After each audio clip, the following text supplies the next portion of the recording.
Суперинфо гезитинин жаңы санында.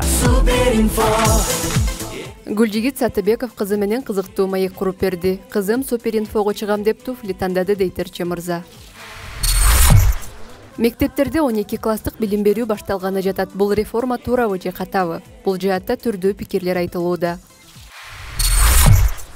Комузчу Чолпон Мелисбекова чыгармачылыгын убактылуу токтотот. Эмне үчүн экенин гезиттин жаңы санынан биле аласыз. Депутат Эльбира Сурабалдиеванын бейнесин ачып беребиз. Мага жолукчу мырза саясаттан алыс болсо экен дейт эл өкүлү.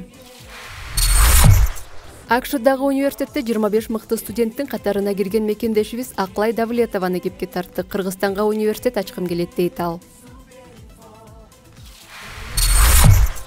Жылдыздар Суперинфо менен бирге атактуулардын үйүнө жарамазан айтышты. Шаңдуу саамалыктан фото баян.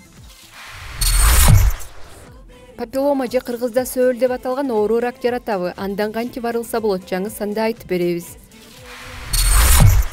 Учурда кыргызды дүйнөгө таанытып жаткан Шамбала тасмасындагы башкы каарман Артур Аманалиевди тааныштырабыз. Баланы 1-класска электрондук каттоо компаниясы ызы-чуу менен башталды. Ата-энелерди убара кылган 2 күндүк көрүнүштү баяндап беребиз.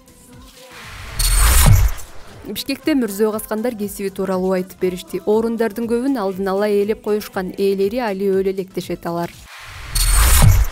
Футболчу Мирлан Мурзаев темир тулпары менен тааныштырат. Бул Мерседести сүйүп калып, АКШдан келишин 4 ай күттүм дейт ал. Америкалык рэпер Доджа Кеттин чыгармачылыгына саякат жасайбыз. Гезитти ысык кезинде окуп, рахат алыңыз.